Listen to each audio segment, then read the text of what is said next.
The thing about Projared, I do find it shameful, the cavalcade of really callow, judgmental, hostile, evil voices that have stepped up to heap scorn on the guy. And what we need to kind of draw our conclusions about is not, the breakup of Projared's marriage, but the extent to which he's an example of someone who devoted his life to fantasy rather than reality.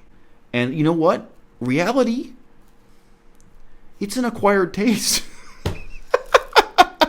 For the first several years of being a hermit, I could and would play video games from the moment I woke up until I went back to sleep. I have hundreds of books on various subjects that I've downloaded over the years, and yet I have never read a single one.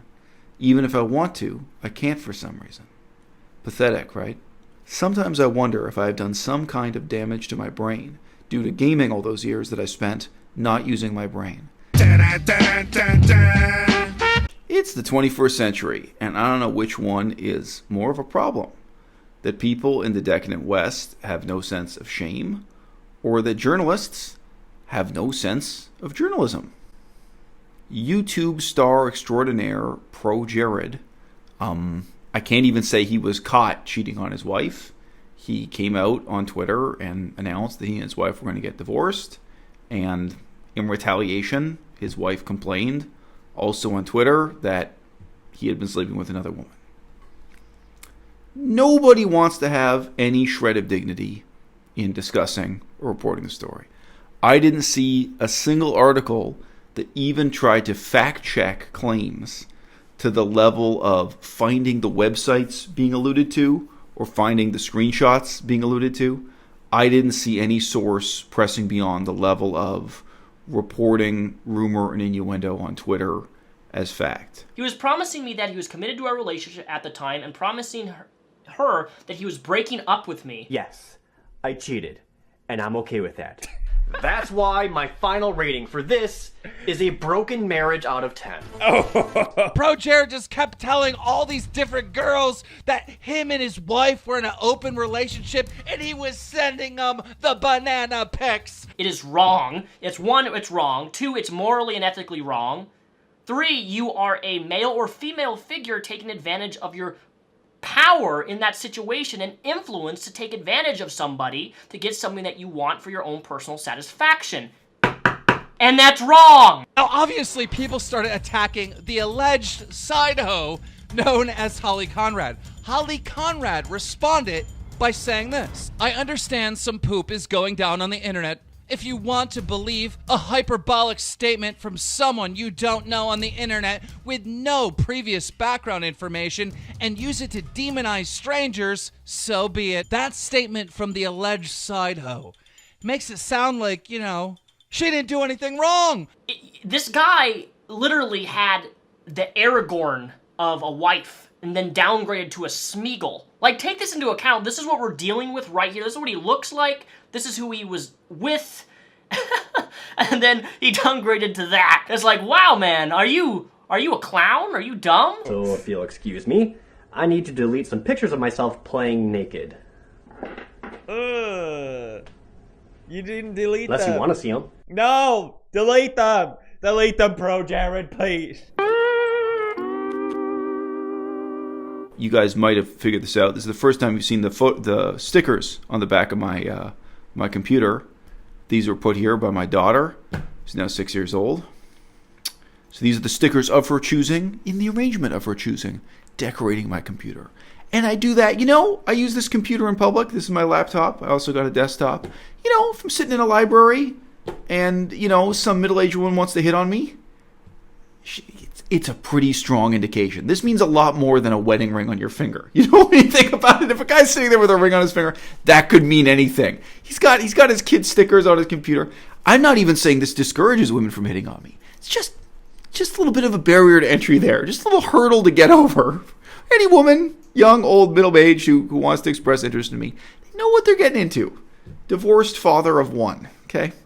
And there will still be. For the right woman, this is not a bad choice. But take some kind of refined taste.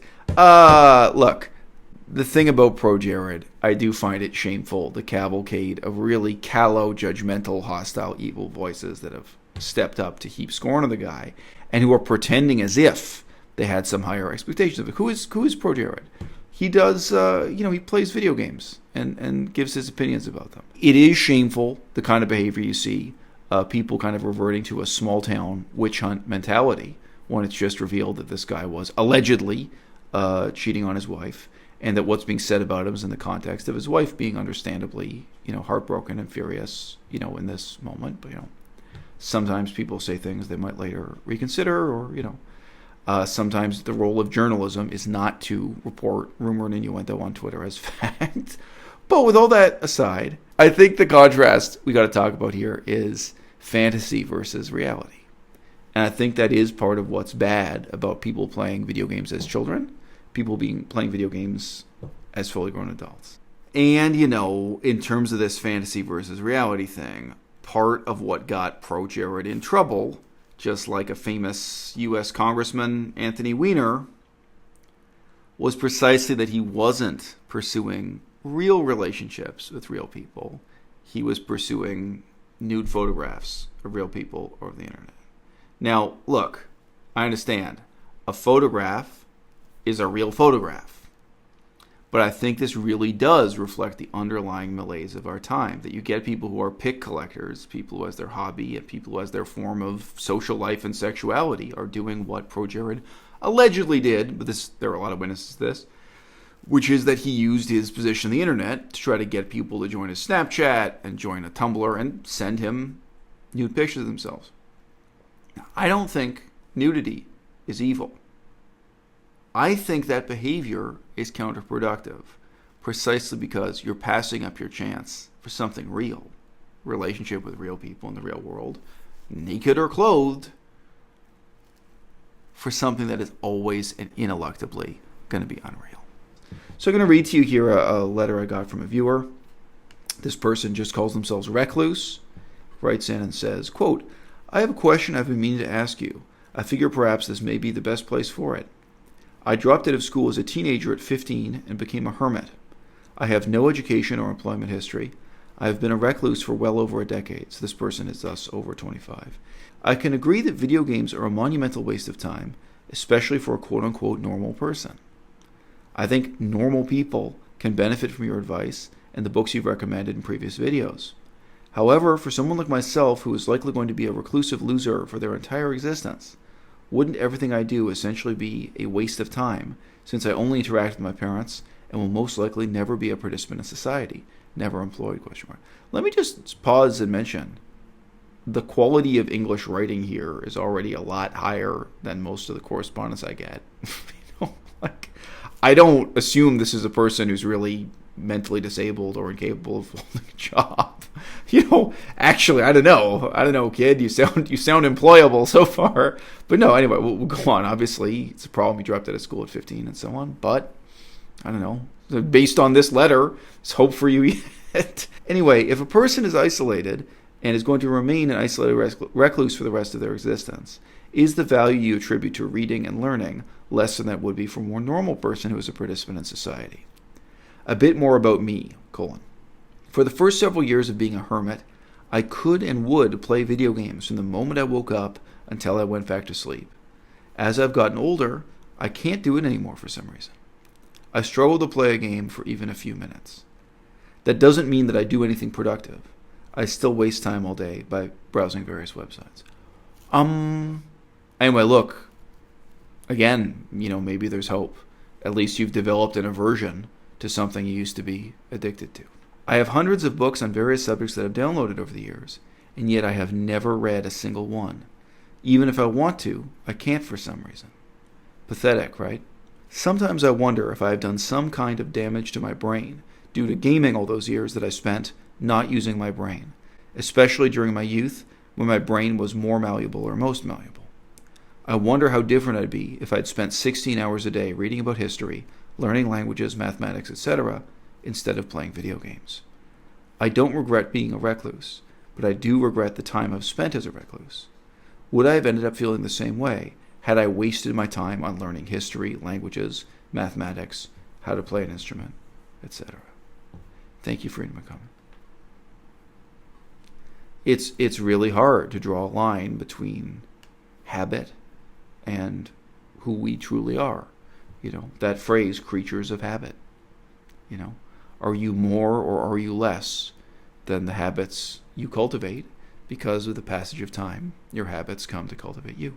Look, point one, don't give in to golden age thinking. Don't think that your grandparents were angels. My grandparents' generation were addicted to sitting around a table, drinking beer, smoking cigarettes, and playing cards, playing bridge, playing euchre, playing poker, card games, gambling, normally at least accompanied by alcohol and cigarettes, if not other drugs.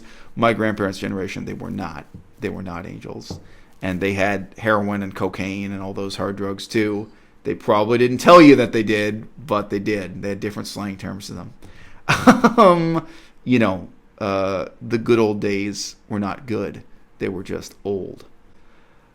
But I think what's really worth reflecting on here, especially in the context of old Projared, being hauled over the coals and criticized publicly in the way that he has been, is that these types of entertainment, whether video games, websites, movies, watching videos on the internet, I think they do lead people to value things that are fantastic over things that are real. And Jared's life wasn't just devoted to video games. It was also devoted to cosplay and anime movies and cartoons and stuff that adults know they shouldn't be doing. Doesn't even need to be said. Any of the history books I read, would they be interesting if they were fictional? No. If they were works of fiction, they wouldn't matter. I could say the same about philosophy. Any philosophy that ends up in the fiction section rather than the nonfiction section really doesn't matter. There is ultimately a difference between a documentary movie and an anime cartoon. I think there is. I say it all the time. I think there's some potential for video games to be educational tools, especially for something like language learning and language practice. There's very little of that going on. But, I really learned to resent when I was a child. It was partly in my childhood, it had to do with big corporations like Disney, partly just had to do with the spirit of the times that educators, parents, and teachers had. I really learned to resent the constant encouragement to dream and imagine and find your entertainment in the playthings of the mind. That's what I was told all the time as a child. Don't worry about things that are real. Don't worry about things that are true. Just be happy. We were told stories, both verbally and from storybooks and, in terms of the movies we were showing, like that was very virtuous for a child to take great joy in playing with a mud puddle or making mud cakes, to make do with little, to not ask your parents to buy toys, but to instead use your imagination, just make things up, make up stories, imagine that blocks are little people and, this kind of thing. And children can do that. They can do that without being encouraged to. Children can live in lives of fantasy in the mind and so on. But yeah, on a massive scale, I think what's most dangerous and what we need to kind of draw our conclusions about is not, the breakup of Projared's marriage, but the extent to which he's an example of someone who devoted his life to fantasy rather than reality. And you know what? Reality, it's an acquired taste. Entertaining films by Disney Corporation are meant to be entertaining. They're designed to be entertaining. They have a happy ending, or even if it's a tragedy, it's a neatly contrived tragic ending. And reality's not like that. It really takes some time to appreciate the minor ironies of the Cambodian Civil War. It really takes some time to, appreciate reading the history of China in the 1970s or history of the United States in the 1930s. Read about the history of slavery, as, we've been doing. You know what? It is rewarding. It is interesting. But, boy, it's an acquired taste. It's very hard. I was just in my book review of Numa's book about ancient Rome and Greece, talking about how much reading you need to have already done to have read that book about ancient Athens and Rome, or to enjoy it. But it's not passive. When you're reading that book, you need to be almost countering and refuting each argument as they come up and stuff. You need to be thinking about the other parts of the stories leaving out and, very active kind of dialogue. And, God, reading anything in Chinese. I spent all day today writing Facebook messages back and forth in Chinese to people. You know? It feels passive to me now, but wow. Yes, there's a real question about active versus passive. And I can remember many times talking to people who really didn't get it with me. But remember one guy, he was Irish, and he said, I don't know what you mean when you say you don't want to be entertained. So I was living in Thailand and Laos at the time. I was like, look, I'm here to do research. I'm here to do humanitarian work. I'm here motivated by these things. I'm not here to be entertained. I don't want to be entertained. I'm just not interested in this stuff. But he had never heard of that before, because his whole perspective on life was one of being devoted to entertainment. You know, with the only constraint being earning enough money to keep, you know, body and mind together. Oh, God. 2019. I mean, who's on team fiction and who's on team nonfiction? Just look at the number of viewers, even for Projared's channel, versus any, you know, nonfiction channel. And as I said at the opening of this video, it's become somewhat terrifying to me, the extent to which journalism, even journalism, has become just another genre of fiction. Dun, dun, dun, dun.